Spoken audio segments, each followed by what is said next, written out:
Moi, Diego Charteau, espoir 1 et coureur du Vendée U. Bon, alors, est-ce que c'est une journée idéale pour faire du vélo ça? Bah oui, il fait beau, il y a des pavés, on peut qu'être heureux. C'est tous les pavés. Hein. C'est ça. Ah, c'est ça qui vous intéresse plus, vraiment les pavés. Bah oui, Paris-Roubaix, c'est pour faire les pavés. D'accord. Autrement dit, si un jour on supprime les pavés, vous le faites plus. Ouais, c'est plus Paris-Roubaix. Bon, alors qu'est-ce que vous pensez aujourd'hui? Vous avez tout le punch pour aller jusqu'au bout? On verra bien, c'est une course, je pense, où il y a du niveau, ça va rouler vite, il faut rester placé et puis on va faire le maximum. D'accord. Qu'est-ce qu'on doit vous souhaiter à vous alors? Ouais, une bonne chance. Allez, on vous la souhaite. Hein? Merci. Bien.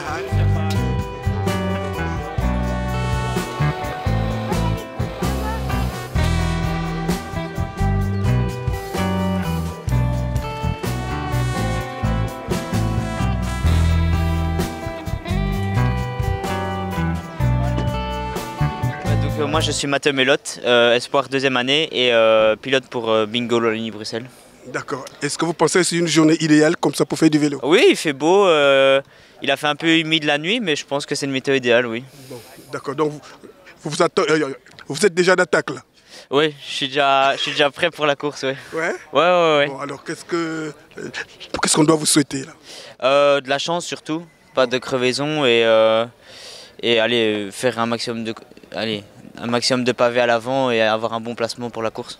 Allez, nous vous le souhaitons courageusement. Hein? Merci beaucoup. Allez.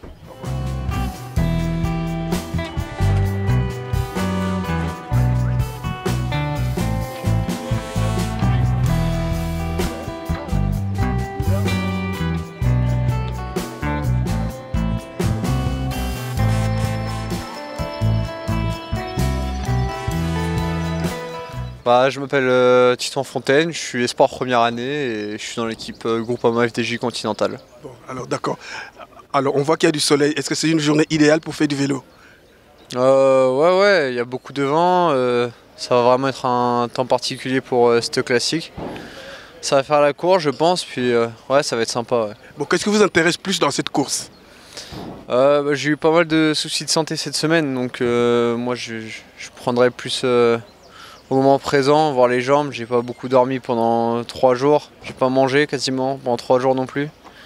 Donc on verra, mais ouais, pour l'équipe, le but c'est d'aller gagner. Donc on a une bonne équipe pour. Il faut être soudé, ça peut le faire. Et pourquoi les pavés vous font peur, non? Non, moi j'aime bien. Ouais, vous aimez bien? Ouais. Bon, qu'est-ce qu'on doit vous souhaiter alors? Bon, de la chance puis de la réussite. Bon, allez, nous vous le souhaitons. Merci.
Alors moi je suis mécanicien pour l'équipe Continental Arkea BNB Hotel.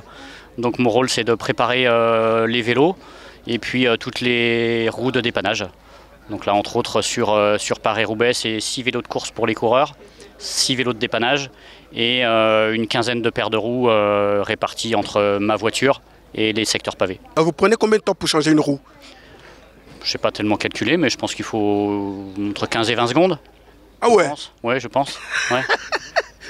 C'est du super rapide, hein? Oui, même si voilà, il faut quand même un petit peu de temps, mais ouais, autour de 15-20 secondes, je pense que c'est réalisable. Ça fait combien de temps que vous faites ça? C'est ma 4e saison dans l'équipe Arkea BNB Hotel, mais ça fait 30 ans. 30 ans que je suis dans le milieu du vélo. Oh, donc vous êtes déjà rodé? Oui, tout à fait. Mais c'est mon premier Paris-Roubaix U23. Ah d'accord, ok. Bon, alors qu'est-ce que vous pensez de votre équipe? On a une très très belle équipe hein, avec des jeunes, donc là on va viser la victoire. Bon. Voilà. Non, il faut la viser. Mais comment vous avez été reçu au Cateau, en fait?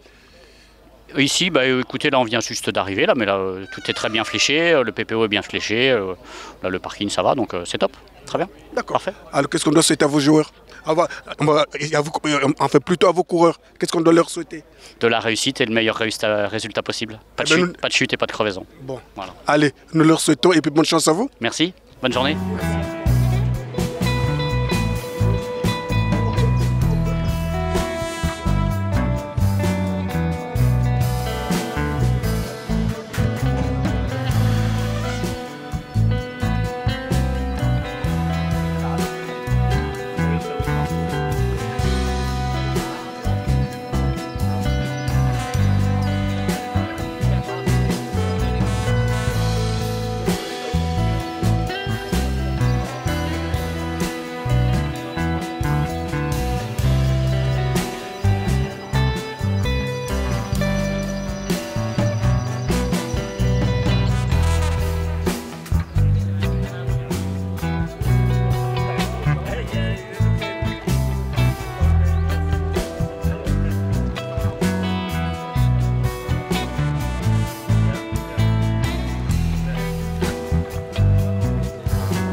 Donc je suis Théo, mécanicien apprenti au sein de l'équipe CIC1 Nantes Atlantique et on est là pour Paris-Roubaix Espoir aujourd'hui. Bon, quel est le rôle d'un mécanicien Il y a plusieurs rôles. Déjà on prépare la mécanique, on vérifie que tout fonctionne. D'accord. On adapte les pressions en fonction des choix des coureurs. Aujourd'hui on est deux, donc on en a un qui va être sur différents secteurs, aux sorties de secteur pour justement en cas de problème mécanique. Et moi mon rôle sera dans la voiture, donc de faire tout mon possible pour que tout se passe bien. Chaque coureur a combien de vélos? Alors nous chaque coureur a 2 vélos. D'accord. Donc un vélo avec lequel ils vont rouler aujourd'hui et un deuxième sur le toit de la voiture en dépannage si vraiment gros problème mécanique. Et quand il y a quelque chose comme une crevaison, vous passez combien de temps pour changer une roue? Il faut être le plus rapide possible, donc il faut être en 30-40 secondes, c'est l'idéal. Si on peut faire moins, c'est encore mieux. C'est toujours la même chose. Ça fait combien de temps que vous faites ça? Moi, ça fait 5 mois que je suis mécanicien. Ah d'accord. Mais vous faisiez quoi avant pour venir vous engager dans ça? Totalement autre chose, j'étais dans la restauration. Ça change. Bon, vous vous êtes mis déjà, donc ça marche pour vous. Ah oui, et puis il y a une très bonne ambiance, donc c'est super bien. Bon, d'accord. Alors qu'est-ce que vous pensez de vos coureurs? Ah bah que du bien, que du bien. Et il y a des très belles performances encore en ce début de saison, donc on souhaite quand même avoir une belle réussite aujourd'hui, et puis on croise les doigts pour que ça aille au bout. Allez, nous vous le souhaitons vivement. Bah merci beaucoup, bonne journée.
Donc là aujourd'hui sur Paris-Roubaix Espoir, là on est au niveau de la logistique, au service de toutes les équipes, le dépannage de. Donc notre rôle, on a 2 voitures dépannage au service de tous les coureurs de Paris-Roubaix Espoir. Et en effectif, il y a 2 motos dépannage. Donc on est positionné à l'avant de la course et voilà, on est en support des directeurs sportifs en cas de chute, changement de vélo, etc. quand les directeurs sportifs ne sont pas aux côtés de leurs coureurs, quoi. On s'avait dit que vous n'êtes pas affilié à une équipe. On n'est pas affilié à une équipe, c'est vraiment le dépannage neutre Shimano. On est une association et on est prestataire pour énormément de courses de vélo en support de toutes les équipes de la course. D'accord, mais vous prenez combien de temps pour changer une roue? En moyenne, c'est les meilleurs mécanos. Après, ça dépend des circonstances, mais c'est entre 20 et 30 secondes. C'est un métier, il faut bien connaître le matériel. Les mécanos, moi je suis le pilote de la moto, mais mon passager, lui, connaît tout le matériel de toutes les équipes et il sait quoi mettre comme roue normalement à chaque crevaison de n'importe quelle équipe. Est-ce qu'on peut dire que c'est des génies? C'est pas des génies, c'est une organisation, ça paraît facile en regardant comme ça la télé, mais c'est très technique et il faut vraiment avoir de la réactivité, prendre la bonne roue, la roue arrière, ou voir quand le coureur est crevé, si c'est la roue avant ou la roue arrière qui est crevée, de mettre les bons disques et le bon matériel en cas de changement de vélo aussi, quoi.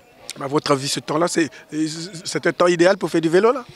Oui, moi ça me va. J'ai fait plusieurs Paris-Roubaix Elite, dont celui de 2021 sous la pluie avec ASO. Et nous, en tant que motards, franchement, on implore les dieux que le pavé soit sec parce que c'est compliqué pour les coureurs, mais c'est également compliqué pour les motards d'être autour des coureurs sur Paris-Roubaix.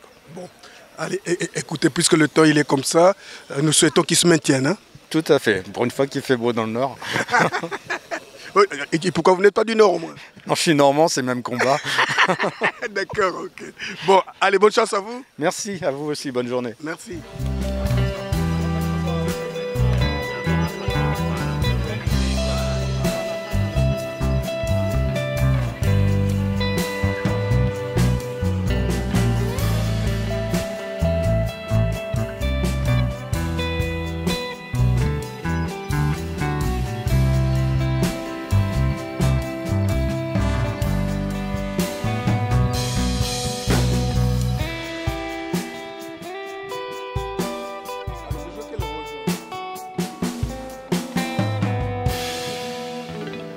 Bonjour, voilà, je suis Bruno Carlos du Vélo Club de Roubaix et c'est moi qui suis en charge du recrutement des équipes, du plateau, voilà, en collaboration avec Jean-Michel Vanderdonck et Eric De Bruyne qui eux sont plus côté organisation. Bon, alors hier il y a eu une réunion où toutes les équipes étaient là. Est-ce que tu peux nous expliquer c'est quoi cette réunion d'hier là? Alors la réunion d'hier ça s'appelle la réunion des directeurs sportifs. C'est ce jour-là que la veille, souvent de la course, les directeurs sportifs viennent chercher les dossards et confirmer les coureurs qui seront au départ le lendemain. D'accord. Et donc, ça se fait à chaque fois? Dans toutes les courses, ça se passe comme ça. Il y a une réunion pour les directeurs sportifs qui viennent retirer les dossards et les plaques de cadre. Ouais. Et qu'est-ce qu'on fait des directeurs qui ne sont pas là? Ah, s'ils sont pas là, tant pis, ils sont derniers déjà, parce qu'il y a un tirage au sort pour l'ordre des voitures, et s'ils sont pas là, ils sont derniers de la file, et ils doivent se représenter le lendemain matin, si la réunion est le lendemain matin. Bon d'accord, est-ce que ce temps-ci c'est idéal pour faire une... Ah, là pour aujourd'hui c'est magnifique, ça change de l'an dernier. D'accord. Bon allez, qu'est-ce qu'on doit souhaiter à toutes ces équipes-là? Beaucoup de chance, voilà. Allez, beaucoup de chance alors. Merci. Allez. Alors, moi je suis ravie parce que déjà il fait beau, ça faisait un petit moment qu'on n'avait pas vu le soleil et puis surtout on ouvre la cour et elle n'était pas ouverte depuis le mois de mai dernier, depuis la fermeture du musée. Donc ça nous donne une petite idée de ce qui nous attend dans 6 mois, la réouverture, et on est très pressés de vivre ce jour-là. Alors vous avez mis la cour en jachère depuis là, hein? Alors effectivement, il y aura un petit peu de travail pour la réouverture, mais là, la nature est en train de reprendre ses droits et on a des coccinelles, des petits insectes. C'est la biodiversité qui a pris possession. La biodiversité vit ici, bien. Oui, tout à fait, et c'est important. D'accord. Alors, qu'est-ce que vous pensez de l'ouverture finalement? J'en pense le plus grand bien, hein. Donc le chantier est en train de se terminer. On procédera à l'installation des œuvres cet été. Et puis, donc on aura une réouverture fin septembre, hein, donc ça sera un grand moment pour le Cateau et pour le département du Nord. Nous sommes ici chez nous, dans le département.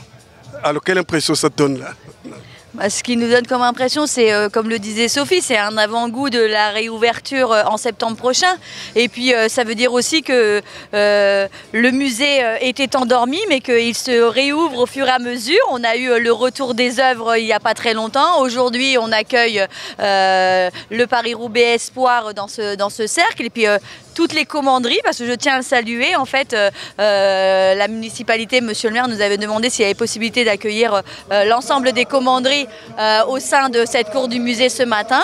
Et on est ravis d'avoir pu accepter, en fait, conjointement avec Sophie et avec le président Poiré, que ces personnes puissent être là, puisque c'est une belle, en tout cas, une belle façon de montrer l'aspect culturel des choses, de joindre le sport à la culture, comme on le dit très souvent, et puis de voir qu'il y a des gens qui viennent de partout en France. Donc je pense aujourd'hui que Paris-Roubaix Espoir, c'est l'espoir des courses internationales pour ces jeunes-là plus tard, en tout cas, et même nationales.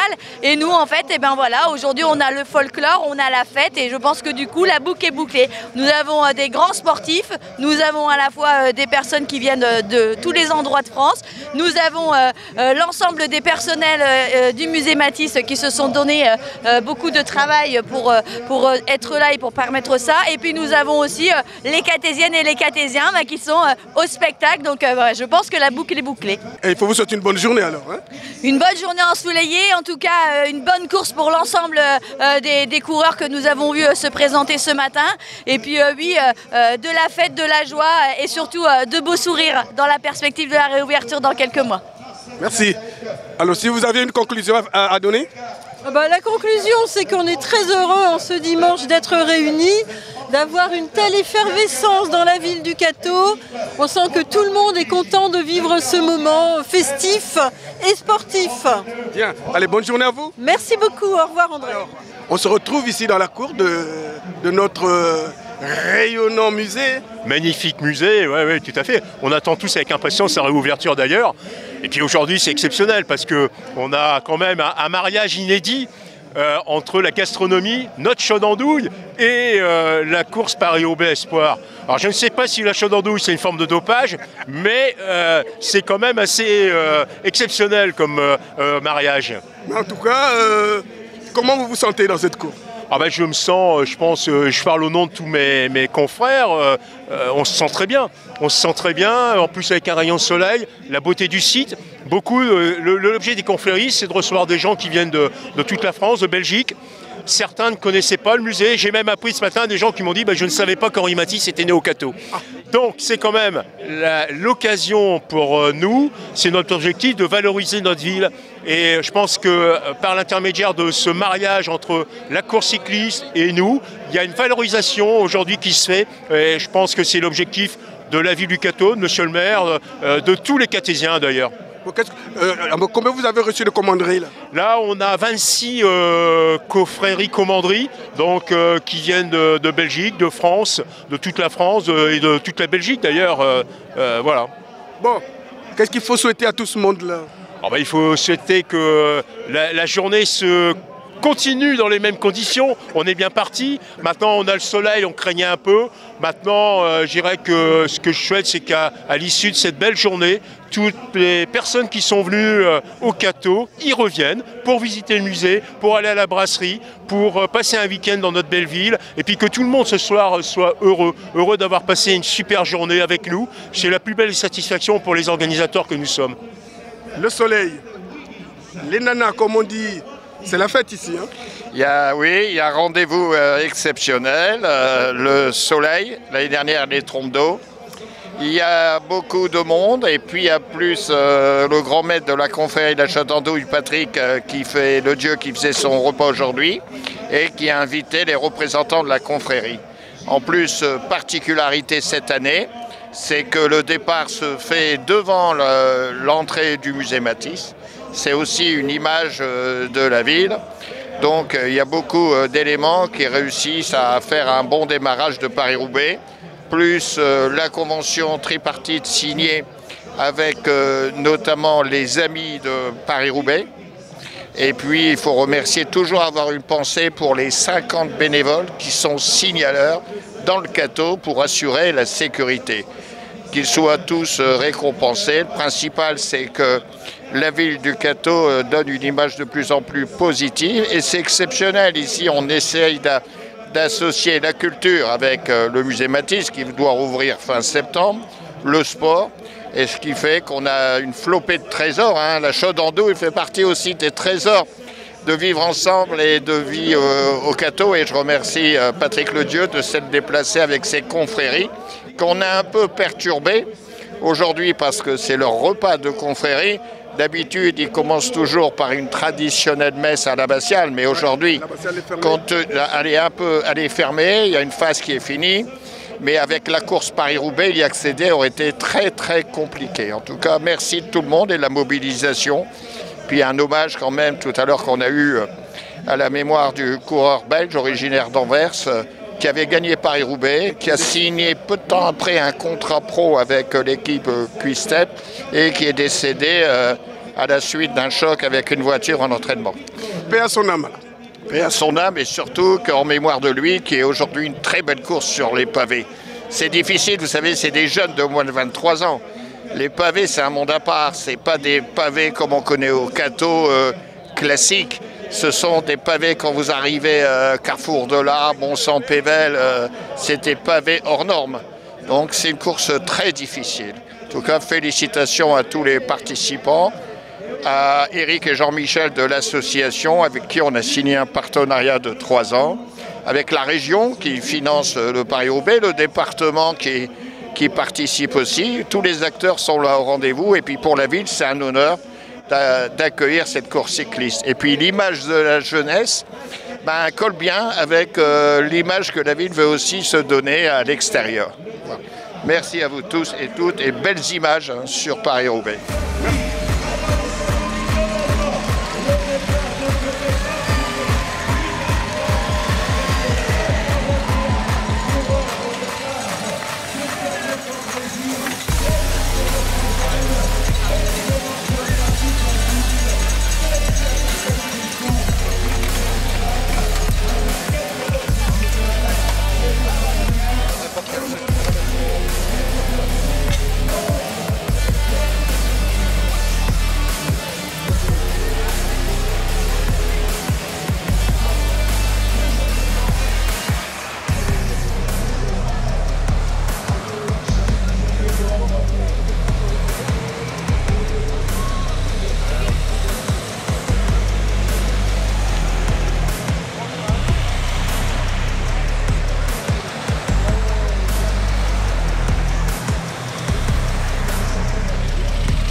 Hervé Théo, donc je suis président de l'association Jimvie de Le Cateau et en tant que président, on m'a sollicité pour être signaleur pour la course cycliste du Paris-Roubaix Espoir et c'est de bon cœur que j'ai accepté avec une collègue, avec notre trésorière. Donc voilà, c'est je pense un juste retour que l'on doit faire par rapport à la ville de Le Cateau qui peut nous accueillir dans un palais des sports qui est superbe et bien adapté. Voilà. Est-ce que vous avez vu des réticences par rapport à la population? Non, cette fois-ci pas du tout, parce que j'étais à un endroit où il y avait des barrières, donc il n'y avait absolument aucun passage possible pour les voitures. Donc j'ai pas eu de personnes désagréables ou qui tiennent parfois des propos insultants. Pas du tout. Non, ça s'est très très bien passé en ce qui me concerne. Mais je sais que selon le carrefour où on peut être installé, ça peut être parfois difficile. Est-ce que si on vous ressollicite, vous reviendrez? J'étais déjà venu plusieurs fois, donc je reviendrai, il n'y a pas de problème. Bien. Allez, Merci bien et puis bonne fin de semaine. Merci, vous aussi, mais merci pour votre fonctionnement de Beffroi Vision, qui est toujours très agréable. Voilà. Bon, alors aujourd'hui vous êtes ici en tant que signaleur, c'est ça? Tout à fait. Bon, vous avez été sollicité? Oui. D'accord. Bon, quelques, comme d'habitude, fort caractère, mais bon, on se fait respecter. D'accord. Sans mettre sa vie en jeu. Et pourquoi vous avez eu quelques réticences des populations? Il y en a qui râlent, j'ai réussi à les faire mettre sur le côté gentiment. D'accord. Après, il y en a certains qui sont un peu réticents. Mais comment vous leur expliquez ça? Je leur explique qu'on a un arrêté et que si ça ne va pas, je prends le numéro de matricule. À la fin de la course, je le donne. Il y a les conséquences et puis je dis ce qu'il a fait. Point, terminé. D'accord, ok. Avec ça, c'est bien. Bon, l'année prochaine, vous reviendrez? Oui, pour la 3e année, oui. D'accord. Alors bonjour, je m'appelle Amandine, j'ai 29 ans et puis voilà, j'étais signaleur aujourd'hui pour la première fois, puis je me suis éclatée en plus. D'accord. Est-ce que vous avez eu des personnes qui vous ont... Non, je suis retombée que sur des personnes gentilles aujourd'hui. Et comment vous leur expliquez votre rôle quand Je leur ai dit que j'étais signaleur, que la course allait arriver, que je pouvais pas les laisser passer parce que c'était dangereux, et que moi s'ils passaient, après ils se débrouillaient avec la gendarmerie un peu plus loin. D'accord. Ils vous ont écouté? Oui, ils m'ont écouté. Très gentil tout ça. Très bien. Et la prochaine fois, si on vous invite, vous reviendrez? Oui, de toute façon, je vais m'inscrire pour l'année prochaine déjà. Déjà? Oui, je vais avec le monsieur. Je vais avec le monsieur pour m'inscrire et puis être là l'année prochaine. Bon. Je m'appelle Aline Froment, du coup, c'est ma compagne. Et moi, je viens normalement des Ardennes, mais je connais pas trop le Cateau. D'accord. Vous venez des Ardennes? Oui. Exactement où? Moi, j'habite à Rethel. Ah, Rethel, d'accord, ok. Bon, je connais un peu Rethel parce que j'ai fait des randonnées. D'accord. Donc voilà. Bon, alors... comment vous avez vécu cette matinée? C'était bien, mais il y a quand même eu des personnes un peu malveillantes qui ont voulu soit m'écraser, soit... Non, à ce point-là? Oui, oui. Il y en a même une qui m'a dit, mot pour mot, ils font chier avec leur course à la merde. Voilà. Ils ont osé dire ça? Oui, oui. Une dame qui était un peu énervée parce qu'elle pouvait pas passer. Bon, quand c'est comme ça, vous répondez comment? J'ai dit, désolé, moi, madame, je fais ce qu'on m'a demandé. Si vous voulez voir avec quelqu'un, il y a un policier en haut, vous allez le voir. Moi, on m'a dit de bloquer la route, je bloque la route. Point barre. Bon. Est-ce que pour une prochaine fois, si vous êtes sollicité, vous serez là? Ah oui, je vais donner mes coordonnées à Philippe Wagnier, voilà. Comme ça, l'année prochaine, s'il a besoin, moi, je suis là. Bien. Merci bien. Merci à vous. Voilà, en tout cas, merci à vous, parce que sans vous, on n'aurait pas pu réaliser ce challenge. Merci à vous.